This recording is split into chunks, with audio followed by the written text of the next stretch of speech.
Hello viewers, welcome back to our channel Jolly Gens. இன்றைக்கி நம்ம சேனலில் ஹோம்மேட் பீட்சா எப்படி செய்கிறதுதாங்க பார்க்க போகிறோம். ஸோ பீட்சா அப்படின்னாலே பிடிக்காதவங்க யாருமே இருக்க மாட்டாங்க.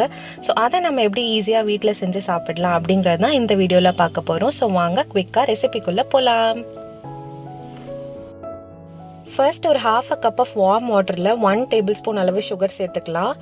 அது கூடவே ஒரு 1.5 டேபிள் ஸ்பூன் அளவு ட்ரை ஈஸ்ட் சேர்த்துக்கலாம். இது எல்லா கடையிலையுமே கிடைக்கும். ஸோ இது ரெண்டுத்தையுமே நல்லா மிக்ஸ் பண்ணிவிட்டு அப்படியே வச்சிடலாம். அது ஒரு 4 to 5 மினிட்ஸில் ஃபர்மெண்ட் ஆகிடும். அதுக்குள்ளே நம்ம மாவை ரெடி பண்ணிக்கலாம்.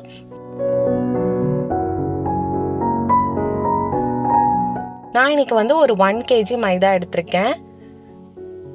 ஸோ இந்த மாவுக்கு தேவையான உப்பை ஃபஸ்ட்டு சேர்த்துக்கலாம். அதுக்குள்ளே பார்த்தீங்கன்னா நம்ம ஈஸ்ட்டும் ஃபர்மெண்ட் ஆகிடுச்சு, அதையும் சேர்த்துக்கலாம். இது ரெண்டுத்தையும் நல்லா மிக்ஸ் பண்ணி விட்டுக்கலாம்.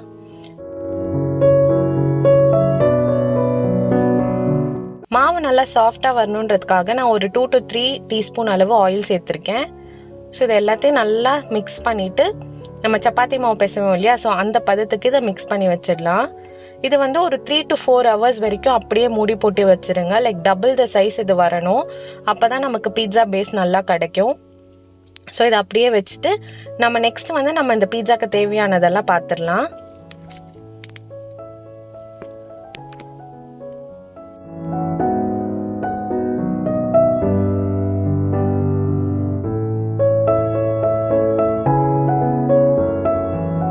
So vegetables is completely your choice. உங்களுக்கு எது பிடிக்குமோ அதெல்லாம் நீங்கள் சேர்த்துக்கோங்க. நான் இன்றைக்கி கார்ன், மஷ்ரூம், கேப்சிகம், ஆனியன் இது 4 எடுத்திருக்கேன்.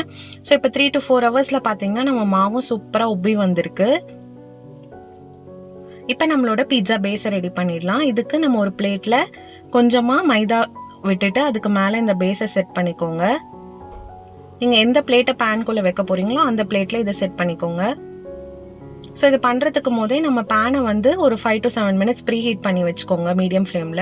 பேஸை செட் பண்ணிவிட்டு அதுக்கு மேலே ஃபோக் ஸ்பூன் வச்சு நல்லா அங்கங்கே குத்தி விட்டுக்கலாம்.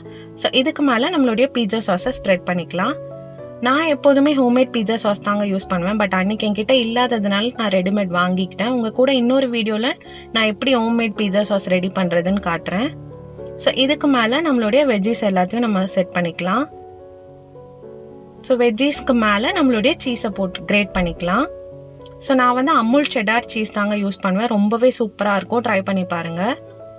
ஸோ அவ்வளோதான், நம்மளுடைய பீட்சா ரெடி ஆகிடுச்சு. இப்போ நம்ம இதை குக் பண்ணிடலாம். ஸோ நம்மளுடைய பேனும் ப்ரீ ஹீட் பண்ணி வச்சுருந்தோம் இல்லையா, ஸோ அதுக்கு மேலே இந்த பிளேட்டை வச்சுட்டு நம்ம மூடி போட்டு ஒரு 7 to 10 மினிட்ஸ் வரைக்கும் நீங்கள் மீடியம் ஃப்ளேமில் வச்சு எடுத்திங்கன்னா உங்களுடைய சூப்பரான பீட்சா ரெடி. ஸோ பாருங்கள், நம்ம கடையில் போய் இவ்வளோ நம்ம ஸ்பெண்ட் பண்ண தேவையில்ல பீட்சாக்கு. இனிமேல் நம்ம வீட்லேயே ஈஸியாக செஞ்சு சாப்பிடலாம். ஸோ இதே மாதிரி இன்ட்ரெஸ்டிங் அண்ட் யூஸ்ஃபுல்லான கண்டென்ட் நம்ம சேனலில் வந்துக்கிட்டே இருக்குது. So keep supporting us.